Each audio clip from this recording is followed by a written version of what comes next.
Radio NGF 90.4 FM दिल से दिल तक पर आपका बहुत बहुत welcome sir. Today we have a very charming personality here in our studio.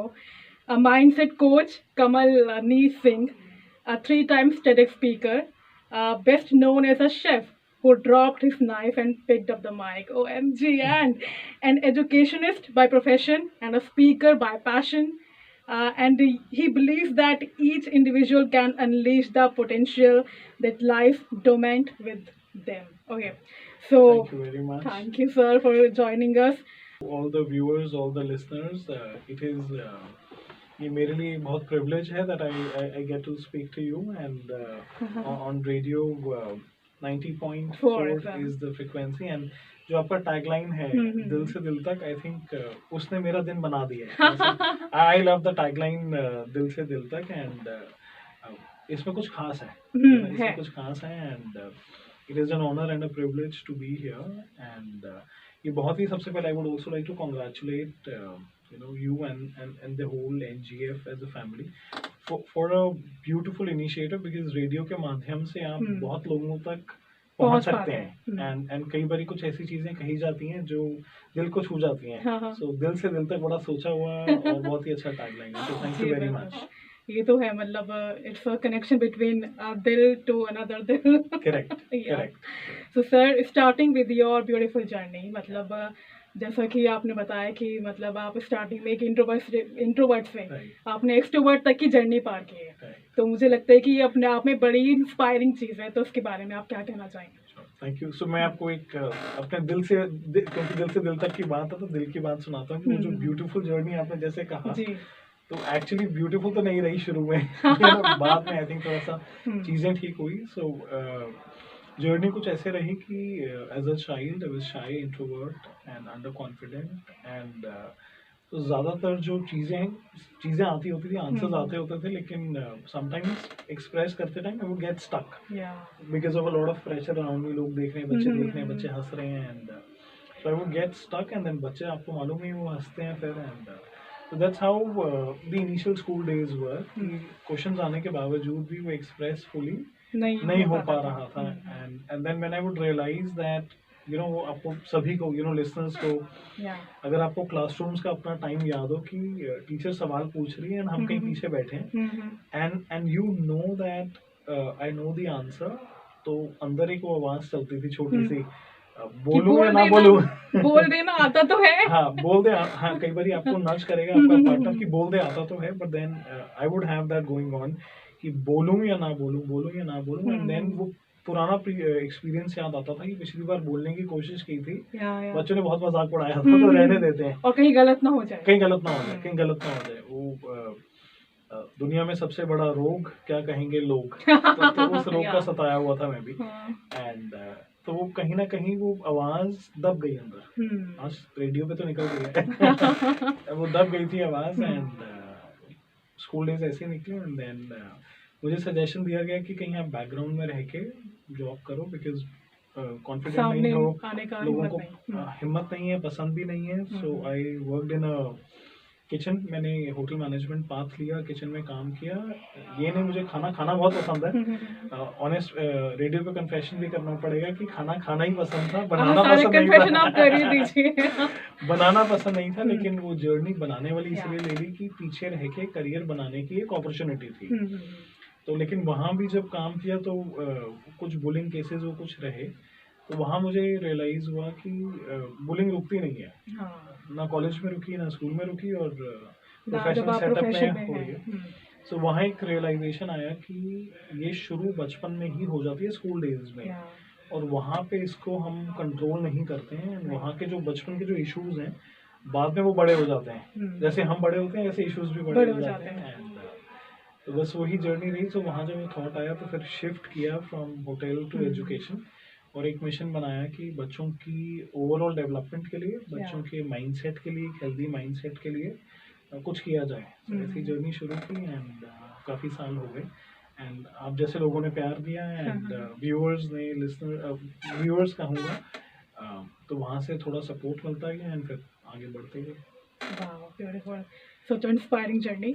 तो फिर मतलब वाकई मतलब ये अपने आप में काफ़ी प्रेरणादायक तो है ही, लेकिन एक इंट्रोवर्ट दुनिया का सामना किस प्रकार से करता है, उसका देखने का नज़रिया क्या होता है, और फिर उससे एक्सट्रोवर्ट तक पहुंच जाना, मतलब ये काफ़ी प्रॉब्लमेटिक भी आई गेस, काफ़ी लंबा भी है। बहुत ही आपने अच्छा और डीप सवाल पूछा कि एक इंट्रोवर्ट इंसान दुनिया का सामना करता है कैसे है, हाँ, या उसके दिमाग में क्या क्या चलता चल है। रहा होता है। सो ऑनेस्टली मेरी पर्सनल ओपिनियन में एक इंट्रोवर्ट आदमी डर में रहता है, उसको डर लगा रहता है हमेशा हमेशा कि मैं बोलूं ना बोलूं, ये कुछ गलत बोल दूंगा तो क्या होगा। तो वो एक इंट्रोवर्ट इंसान एक डर की जिंदगी जीता है, एंड वो डर के आगे जीत है। वो हमने सुना है ना, डर के आगे जीत है, लेकिन आप डर से बाहर जब तक निकलोगे ही नहीं तो जीत होगी कैसे होगी। तो I think it's not easy for somebody, अगर तो कंफर्टेबल है बीइंग एन इंट्रोवर्ट फिर तो ठीक है, लेकिन I think the real problem happens when आप जैसे हो और आप अपने आप को वैसे पसंद नहीं करते। तो मैं अपने आप को वैसे पसंद नहीं करता था, आई did not like my self being an introvert. लेकिन मैं यहाँ ये भी कहना चाहूँगा कि अगर हमारे लिसनर्स कुछ इंट्रोवर्ट हैं एंड अगर आप कंफर्टेबल हैं being an introvert, it is okay, you don't have to change. आपको बदलना तब चाहिए जब आपको अंदर से लगे कि नहीं, मैं अपने आप को पसंद नहीं कर रहा तो मुझे बदलना चाहिए। So I did not like it, so मैंने कहा नहीं, बदलना ज़रूरी है। So an introvert who does not like himself और हरसेल्फ, वो डर से ऑपरेट करता है। वो यू नो जैसे हम घर में चलते हैं और कई बारी पैर का कोना बेड पे लग जाता है, आउच, वो डर के चलते हैं फिर कि अगली बार हम ध्यान से चलते हैं। सो एक इंट्रोवर्ट इंसान अपने कदम फूक फूक के रखता है। That's how I see it. लेकिन फिर मतलब वो क्या चेंज आपकी लाइफ में आया जो कि आप इतने, मतलब आपने वो इंट्रोवर्टनेस छोड़ के एक्सट्रोवर्ट को अपनाया? करेक्ट। सो वो पेनफुल था थोड़ा। आई थिंक मैं होटल में अपने काम कर रहा था एंड देन मैं सुबह से शाम तक प्याज काटता था, तो मेरा primary job was chopping, dicing onions, and प्याज काट काट के मैं थक गया था। And one fine day I asked my head chef कि यू नो कितना करना है, and he gave me 80 kgs of onions to chop, 80 kilo प्याज। एंड यू नो जब आप प्याज काटते हो तो आंखों से आंसू भी आते हैं, वो सल्फर के होते हैं, थोड़ा ज्ञान भी दे दिया जाए साइंस में। सो तो वो इट वाज अंदर से बहुत सफोकेटिंग हो रहा था कि ये सही नहीं है। तो वो एक जो ड्राइव थी चेंज करने की, वो अंदर आ गई थी। एंड वेरी अर्ली ऑन मैं I would want to give credit of my journey. बहुत सारे लोग हैं, माय पेरेंट्स दे सपोर्टेड। तो जब मैंने शिफ्ट लेना था होटल से एजुकेशन, तो सारी दुनिया मुझे यही कह रही थी ये पागलपंती है, यू नो ऐसा कौन सोचता है कि ये बच्चों के लिए कुछ करेंगे और ऐसा करेंगे। So my parents, they stood by, and my parents have been the foundation of my strength, and my grandfather also, and तो support मिला घर से। उसके बाद मेरा एक cousin है, सभी के cousins होते हैं, कुछ शरारती और कुछ you know कुछ shy और कुछ supportive।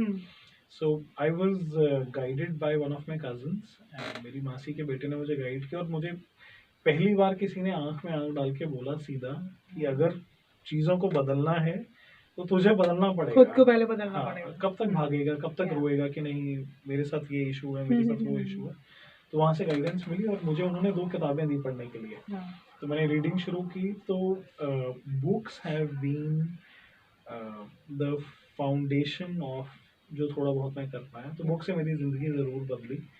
बुक्स के थ्रू कॉन्फिडेंस भी आया, समझ भी आई कि अच्छा ऐसे भी हो सकता है, हम अलग तरीके से भी सोच सकते हैं।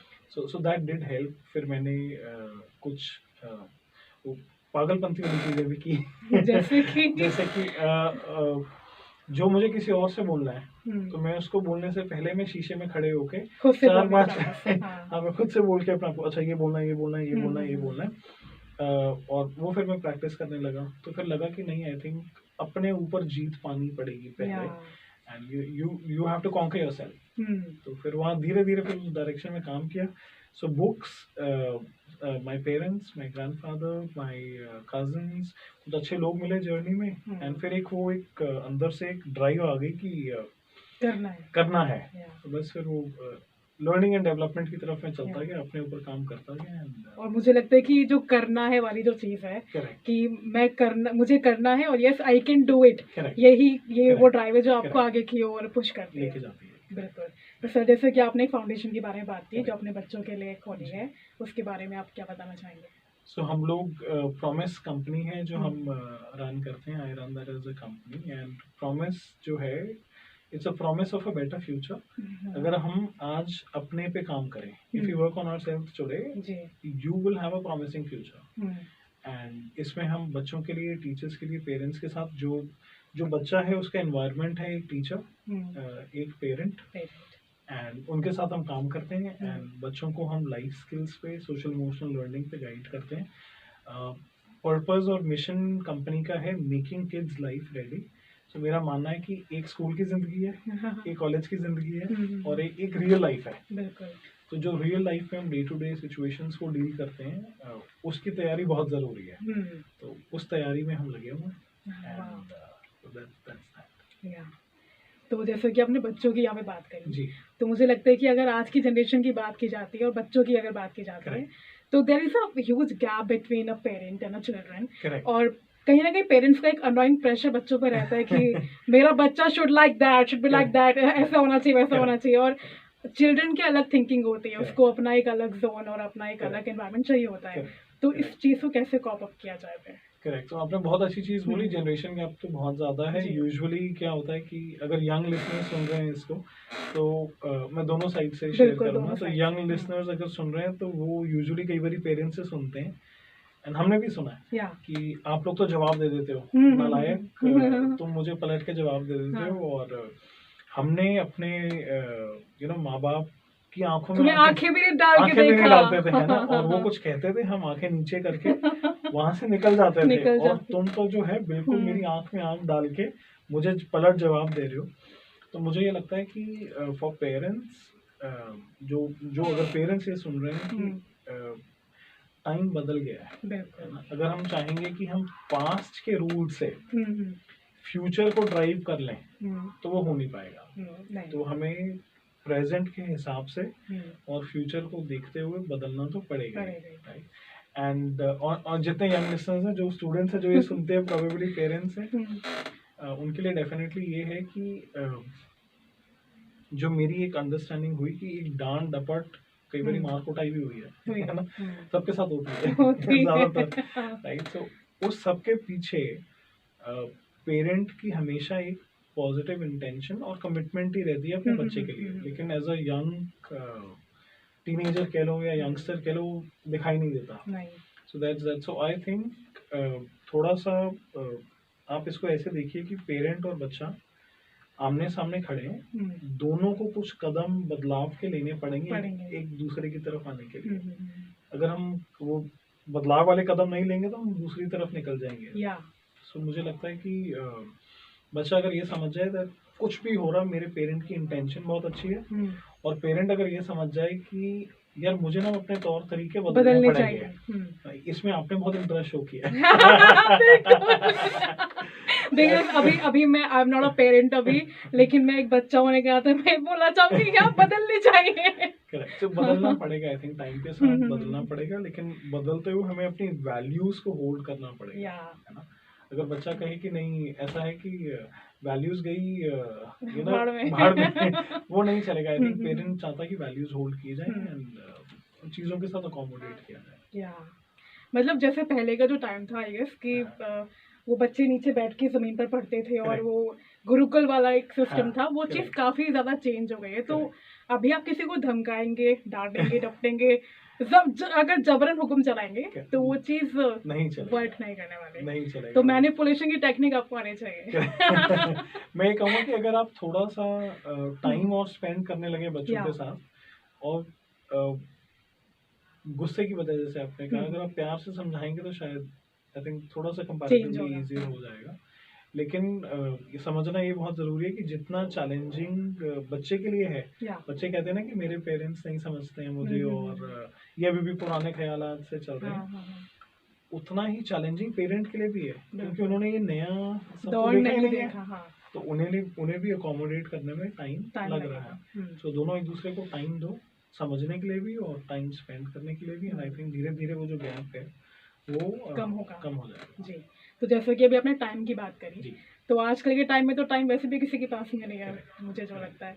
तो और ये जो टाइम है ये कहीं ना कहीं सोशल मीडिया ने और बाकी चीज़ों ने ले लिया है। तो फिर जो टाइम होता था साथ बैठने का, मिलने का, कि डिनर टेबल पे साथ बैठे हुए हैं या फिर टीवी साथ में देख रहे हैं या बाहर हैंग आउट पे साथ में जा रहे हैं, तो वो चीज़ें कोलैप्स हो चुकी है, वो चीज़ें अब है ही नहीं। तो वो कैसे मैनेज की जाए फिर? तो आई थिंक बिजी लोग बिजी हैं, ये सच है। लोग बिजी होते जा रहे हैं, ये भी सच है।